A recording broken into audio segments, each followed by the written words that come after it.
Baik, kita review sedikit bahwa terminologi manajemen itu adalah kumpulan dari proses perencanaan, pengorganisasian, pelaksanaan, dan pengendalian. Ada 4 untuk mencapai satu tujuan. Kita sudah sampai tahap yang terakhir, yaitu controlling. Controlling itu adalah pengendalian.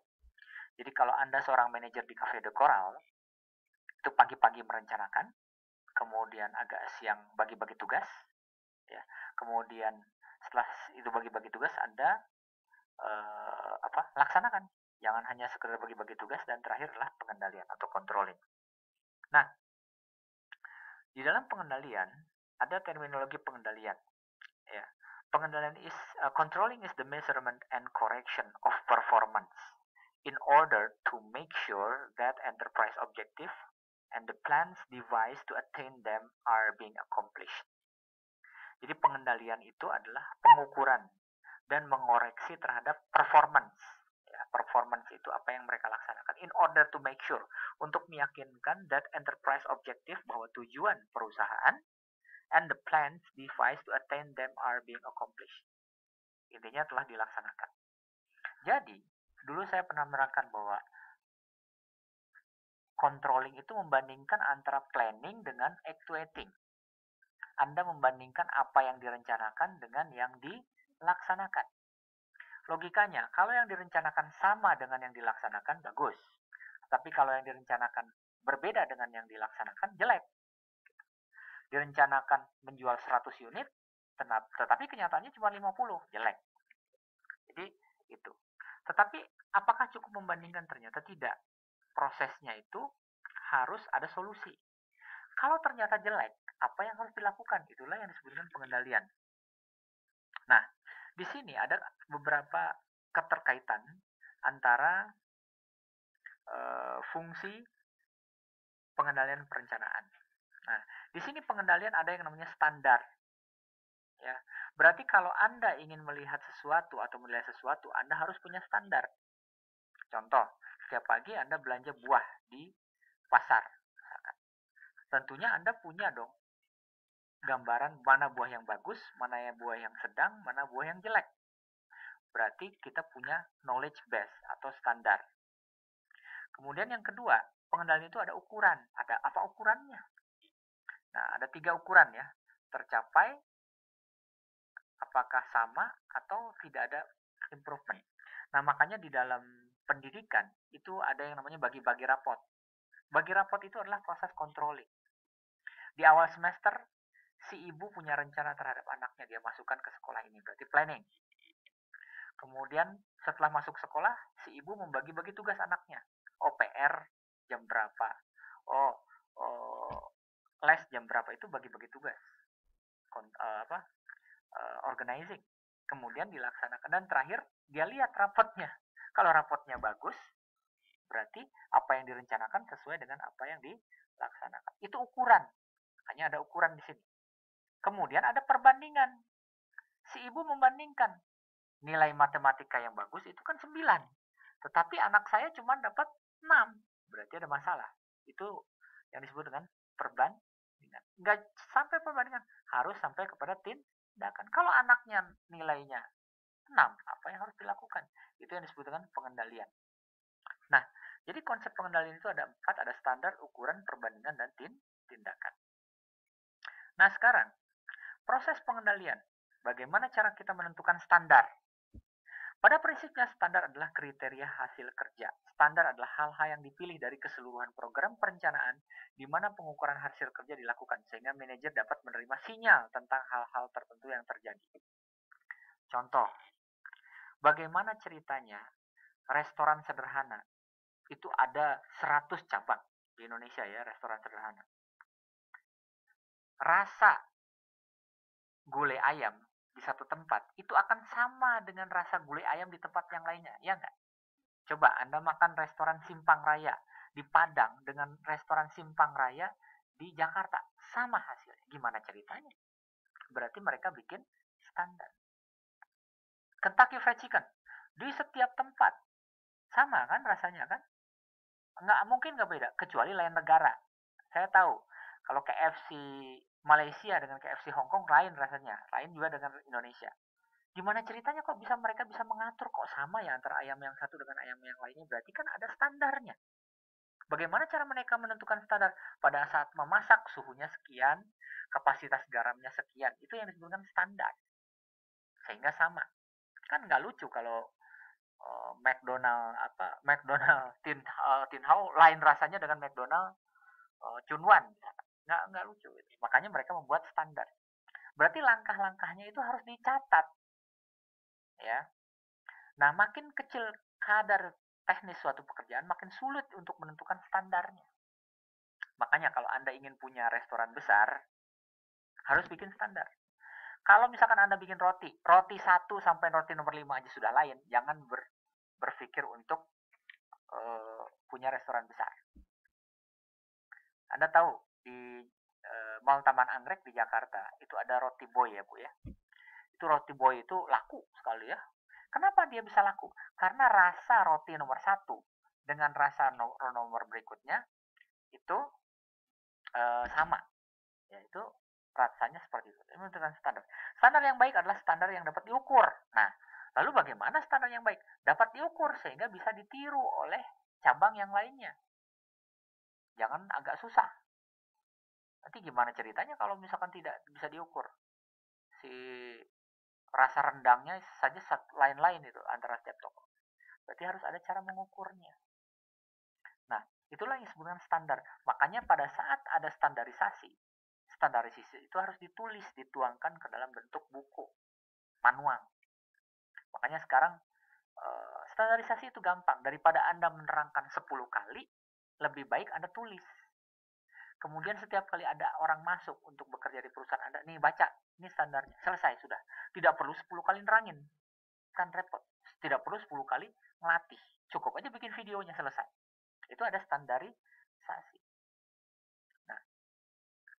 Nah, kemudian yang kedua, pengukuran hasil kerja. Jika standar ditentukan telah sesuai, maka pengukuran atau penilaian hasil kerja akan mudah dilakukan.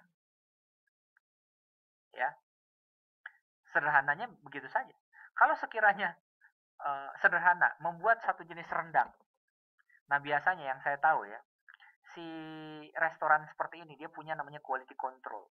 Quality control itu dia akan keliling ke setiap restoran, dia hanya ingin ngecek apakah makanannya itu sesuai standar atau tidak gitu. Jadi kerjanya cuma makan. Jadi untuk mengkondisikan supaya jangan sampai satu restoran itu berbeda dengan restoran yang lain. Dia keliling gitu.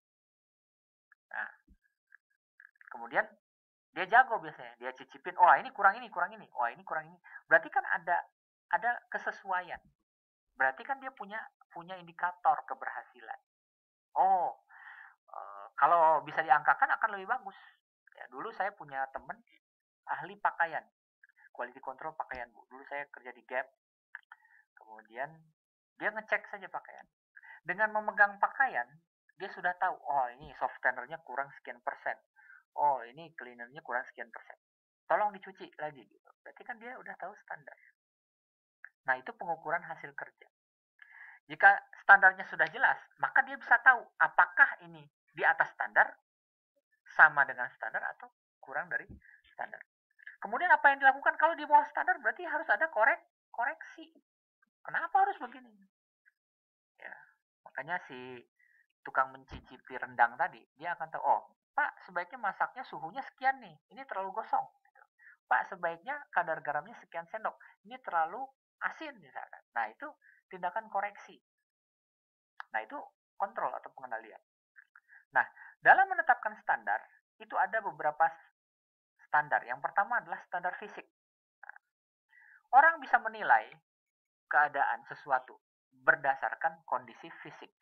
Nggak usah jauh-jauh lah. Anda di rumah sering melihat atau memilih ikan. Anda membeli ikan dari standar fisik. Oh, berarti kan dalam pikiran Anda itu sudah ada standar ikan yang bagus, sedang, jelek. Kalau yang mendekati yang mana, keputusannya adalah beli atau tidak. Yang kedua, standar biaya. Biasanya ibu-ibu jalan-jalan ke mall. Ya, di situ ada tas Channel misalkan. Keputusannya apakah beli atau tidak. Kan dia punya standar. Standarnya apa? Standarnya adalah uang suaminya gitu. Apakah sesuai atau tidak? Kalau tidak jangan dibeli gitu. Itu standar biaya. Biaya per unit, biaya tenaga kerja per jam. Ada orang ingin melamar pekerjaan. Kemudian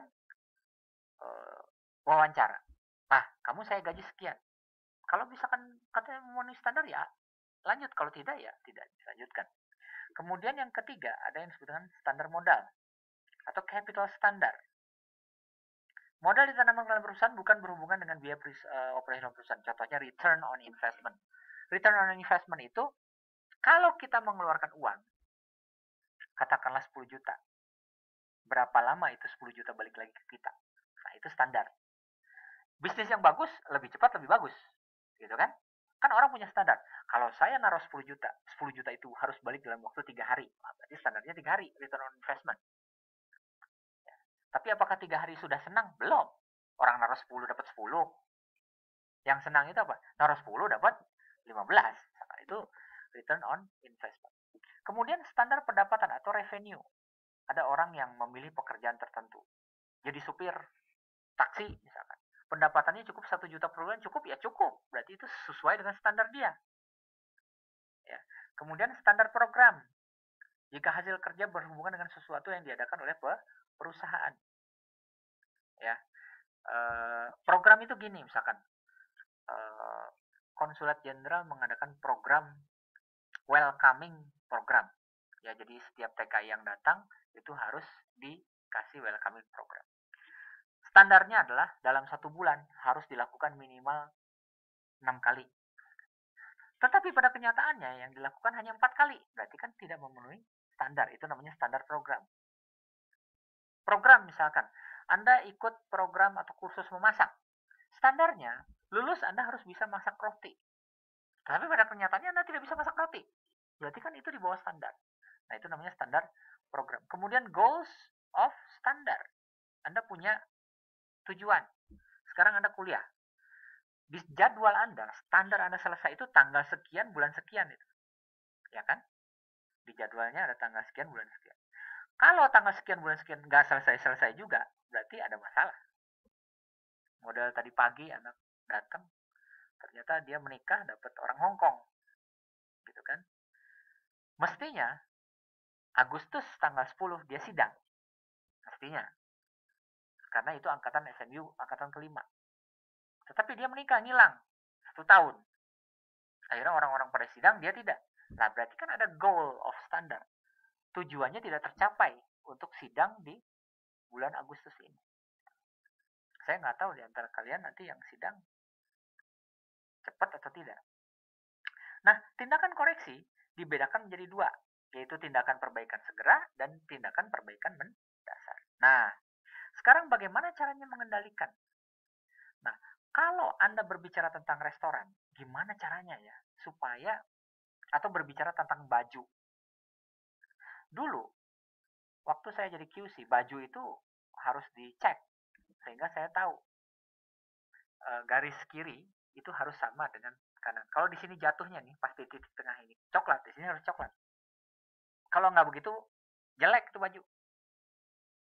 Ya, itu jenis-jenis pengendalian.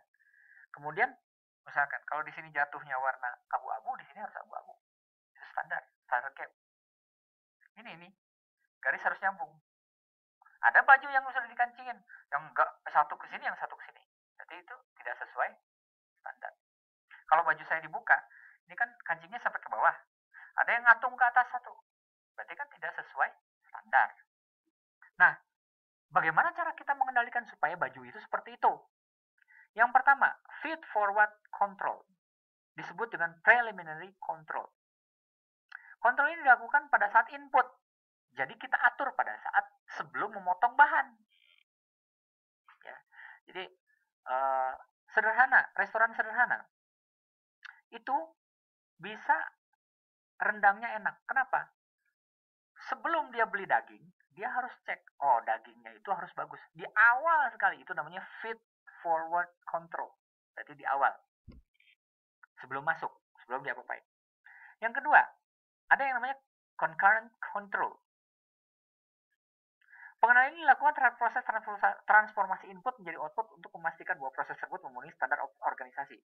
Concurrent